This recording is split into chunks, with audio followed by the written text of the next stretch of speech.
Mapagpalang umaga po sa inyo lahat. Mag-i-English ba ako? Sige. Kung hindi niyo po alam, birthday po na aming kapatiran ngayon. At si Colin po. Yan. Batiin niyo po siya mamaya. Wala po.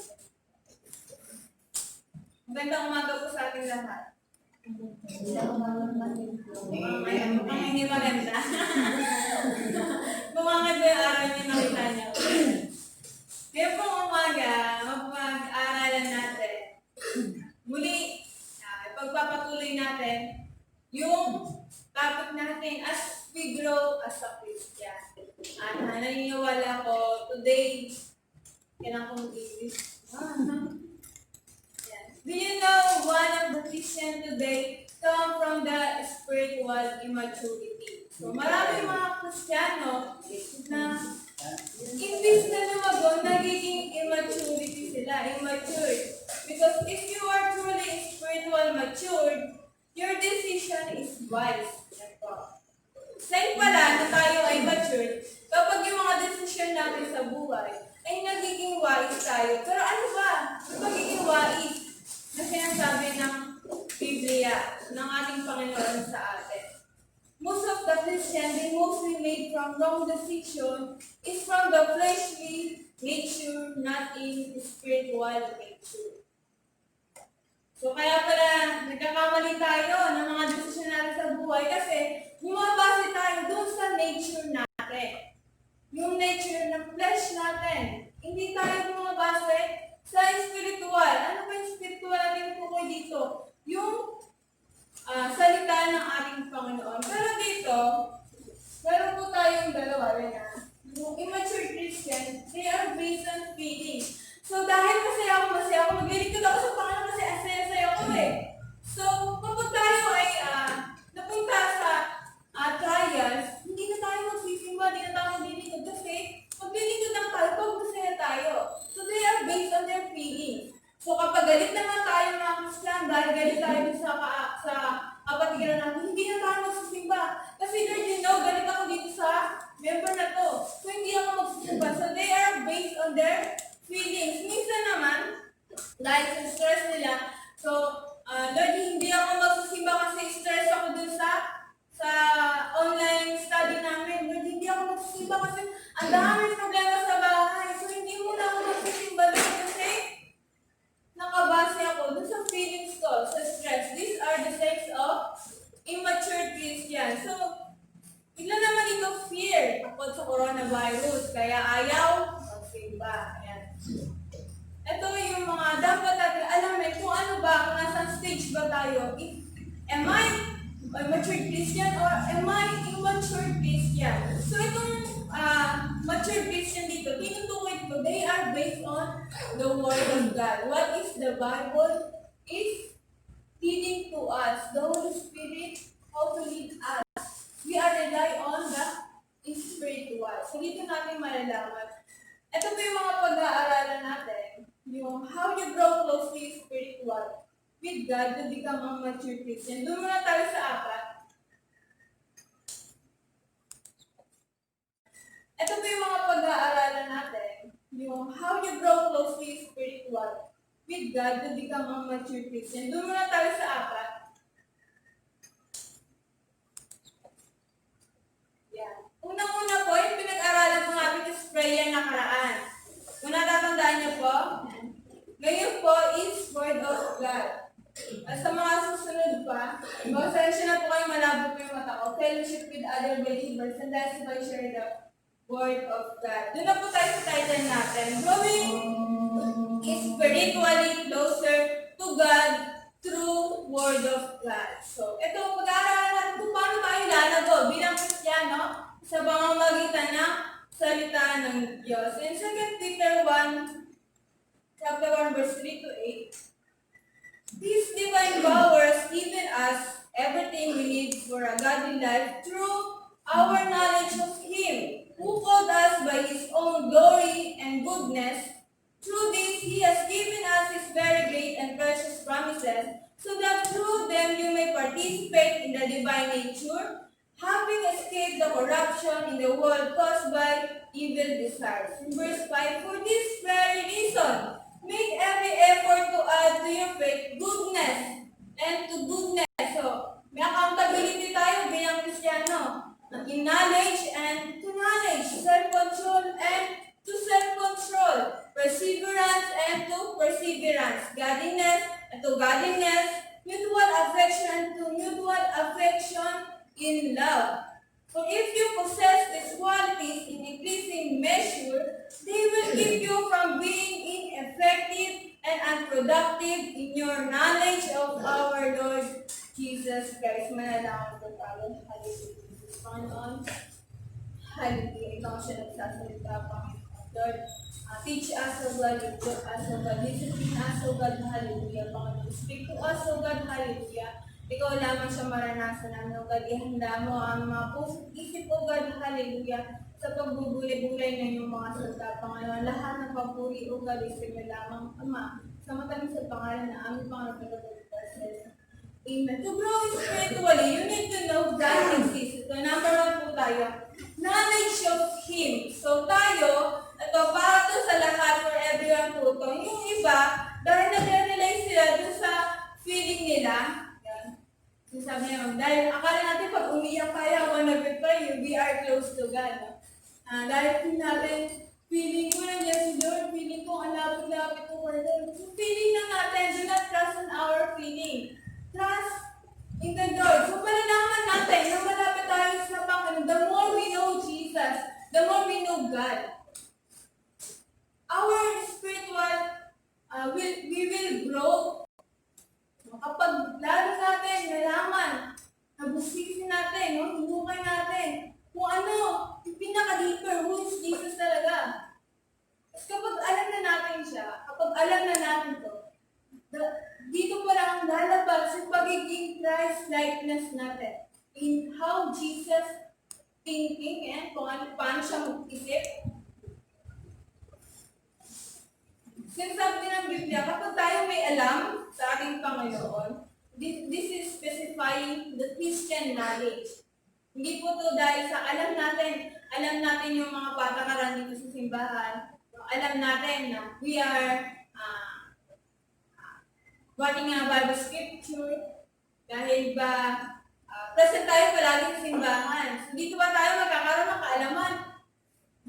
Minsan kasi, dito, mamaya mapag-aaral natin, even a preacher, dito natin malaman kung mature din or hindi. The only truth, source of absolute truth, is the Bible. So, wala na tayong ibang hanapin pa. Hindi natin kailangan pumatok pa sa pastor para magkaroon ng kaalaman. Even tayo, we have, ito yung accountability natin na mag-aaral tayo ng salita ng Diyos. Babasahin natin yung salita ng Diyos. Your decision is based on truth and not your feelings. So tayo, mag-relax, galing tayo din sa kapatiran natin yan. Kailangan natin gawin to. Kasi alam tayo ng Diyos. We are not based on our feelings, but we based on the Word of God. Nalitan po ba? In 2 Timothy 3:16-17, all Scripture is God-breathed and is useful for teaching, rebuking, correcting, and training in righteousness, so that the servant of God may be truly equipped for every good work. So, ito pala, hindi na natin kailangan magdagdag. We don't need to add the words for the Bible, no? Para maging totoo siya sa atin. Some of the religion niya, nag-add sila. Naglalagay pa sila ng mga ibang bibili na mga words. Tapos yung iba, tatanggalin nila. Hindi sila kontento kung ano yung nababasa nila. So, eto, sinasabi dito sa Biblia to, equipped na siya. Kung paano, hindi ko na lahat ng hanapin yung may na-encounter ko kaming sundalo. And itong sundalo na to, isagahanap ng katotohanan. Then, bata pa ako lang, in-advise niya ako na, mas pag-aralan mo yung Biblia, kaysa sa mga ibang libro, sa mga scientific na libro. So, dito sa Bible, sinapakita yung lahat, yung buhay, yung pag-aaral. They preach long and less word of God. Minsan pag mag-preach tayo, parang konti na lang yung word of God. Tapos kapag marami kong binanggit na word of God, aantukin yung mga nakikinig.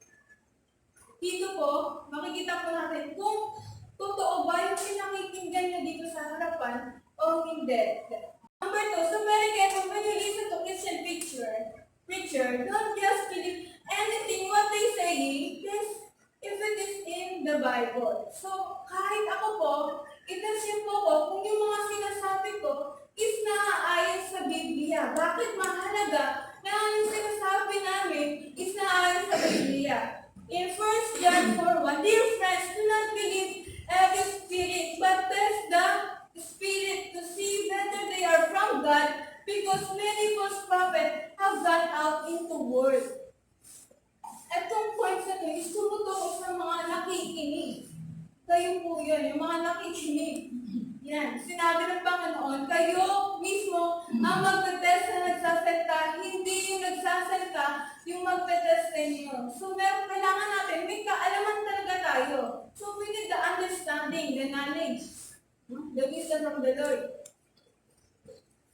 God not said He will test the Bible for you, but He said you have to do that. So, paano ba nga natin malaman? Minsan kasi, ito part na to, ginagawa na siyang batuhan. Ginagawa na stone. Stone bird. Pero, ano na lang batuhan na lang. So, ginagamit nila yung pulpit para makapanakit din ang damdamin. So, after nila mag-preach, may kaaway na. Ito pong pulpit, ang binabato dapat natin is the bread, yung salita ng ating Panginoon. Hindi natin gagamitin yung pulpit para makapanakit. Only God's words will rebuke us. Only God's words will change our life. Amen po ba? Amen. So number 3, if it is from the Bible, your spirit will grow. So hindi natin kailangan magsalita ng kahit na anong pang salita. Only the Word of God will grow you. Only the Word of God will grow us. Our faith will grow through the Bible. Only the Bible. You need to know, learn, and study what the Bible is teaching us. Kailangan din natin malaman kung ano ba yung tinuturo ng Biblia. Marami po ang nakasaad sa Bible na hindi pa nakituturo. So tayo bilang tinutukoy po to sa individual natin. Kung individual, tayo yung mismo magsasaliksik. Tayo mismo yung mag-aaral ng salita ng Diyos. Alam niyo ba kung bakit maraming spiritual knowledge? So hindi ko spiritual knowledge, physical lang po. Maraming spiritual knowledge because we are lazy to read the Bible. Tinatamad na sila magbasa ng Biblia. Nakakaantok daw, minsan may pastor na nagsabi, ginagamit niya yung Biblia para daw makatulog siya. Para antukin daw siya. As sinasabi dito, kapag tayo ay spiritual Christian, if you are spiritual Christian, you are spiritually born like a baby. So yan. Hindi po porket na baby. Ayan, alam natin, tayo preaching tayo. Alam natin na may baby, may bagong attend. Tapos pakakainin mo ng historical. Kasi hanap pakainin ko mamaya ng baboy yan. And tingnan natin kung ano mangyayari sa kanya. Milk pa lang. So, tayo, kahit tayo spiritual, kailangan natin uminom ng gatas ng salita ng Diyos paunti-unti. So, kaya pala dito, kaso marami, ang problema kasi ganito, 5 years na nagsisimba, pero uminom pa rin ng gatas. So, isipin natin, itong tao mo to, isipin natin sister ni Guy, nakadiaper pa rin hanggang ngayon. No? Dumidede pa rin hanggang ngayon. So, ang pangit tignan. So, madami, ang tagal-tagal na natin sa simbahan, nagiging basahan lang tayo sa upuan. Kailangan natin maging leader. As we did, kaya nga ganyan na yung sinabi ng Biblia, no? It's a training, a righteous training, a good work.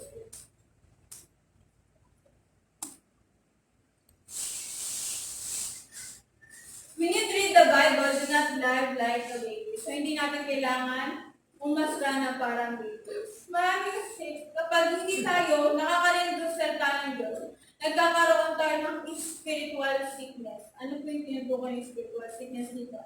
Acne. Alam ko na yan. Hindi bawal siya turuan. Bawal siya turuan kasi ang dami niyang alam eh. Marami daw siyang alam, matagal na siya sisimba. So, ang tawag doon, acne po. Yung sakit siya ng acne. This is the spiritual sickness. They have many sickness in pride. Yun. Yun nga yung acne. Yung anger for the rebuking. Kapag nire-rebuke, galit na galit. Galit na galit siya. Kapag nire-rebuke. Ayaw ipatama. Untouchable.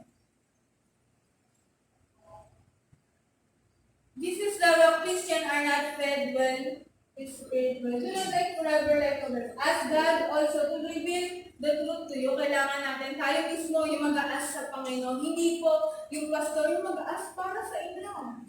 Everyone, individual, to ask God. There is no way we grow spiritually only in the Word of God. Isang ginagawa na lang ingredients.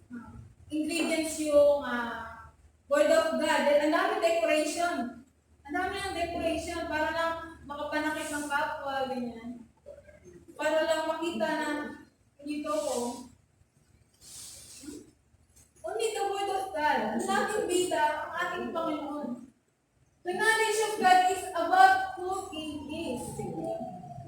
The more na binabanggit natin yung salita ng Diyos, ito po ay patungkol sa ating Panginoon. Amen po ba? Makinig po tayo. Conclusion na po tayo. Only the Bible will set us free. Bible lang po yung makakapagpakawala po sa atin. So be careful. God works through His words. Maging careful po tayo na ang ating Panginoon ay kumikilos lang sa pamamagitan ng kanyang salita, sa kanyang espiritu at sa kanyang revelation. The word, spirit, and revelation. Only these three.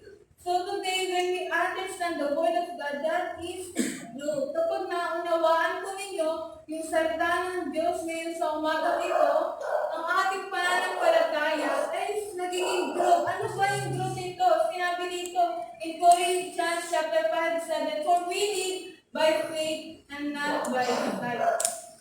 Sa pananampalataya po tayo ng muhay at kung sa hindi sa nakita natin. At hindi rin sa feelings natin. We are based on what God is speaking, revealing to us.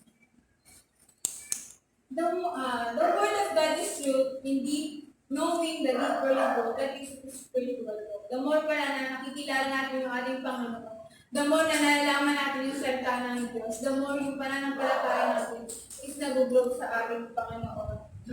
The more you grow in knowing God more, you feel Jesus Christ. Kapag lalo natin nakilala yung ating Panginoon, si Jesus Christ, yung likeness ng ating Panginoon sa Kristo, yun na yung namumuo sa atin. Hindi na yung sarili natin. Nakakalimutan natin dahil tayo. Kasi dahil ini-imitate natin yung kilos, yung gawa, at ang pag-iisip ng ating Panginoon sa Kristo, yung Christ likeness, dun pala po papasok. So, hindi po siya kapintan, gagayahin natin si Jesus. There is a procedure when we know Jesus deeper. Sinabi si John 6:35, then Jesus declared, I am the bread of life. Whoever comes to me will never go hungry, and whoever believes in me will never be thirsty.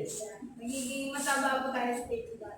Sana nakikita natin spiritual para malaman ko naman kung gaano ako kataba. True spiritual growth is a true journey to get to know Him.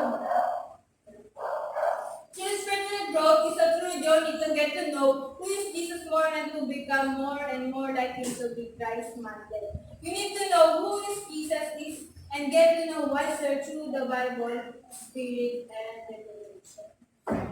Naunawaan po natin. Manalangin po tayo, hallelujah. Panginoon, maraming salamat po Diyos sa salita mo, God, hallelujah. Na maging mapanuli kami, O God, hallelujah, sa aming mga pinakikinggan, Panginoon. Ikaw lang mo siya maranasan namin, O God, hallelujah. Upon you grow our spiritual, O God, our faith, O God, hallelujah. At dalawang namin, O Diyos, O God, hallelujah. Nagpatuloy ko siyang maranasan namin, O God, hallelujah. Conviction, O God, hallelujah. Revelation, O God, hallelujah, of your message, O God, hallelujah. Use us, O God, hallelujah, for your glory. At ikaw lamang sa mga itaas, O God, hallelujah. We give you the highest adoration, O God, hallelujah. Lahat ng papuri, pasasalamat ay aming tinataas sa inyo, Ama. Sa matagi sa pangalan ng aming pong mga tagapagligtas sa Jesus. Amen. Word our proclamation po tayo. 1, 2, 3.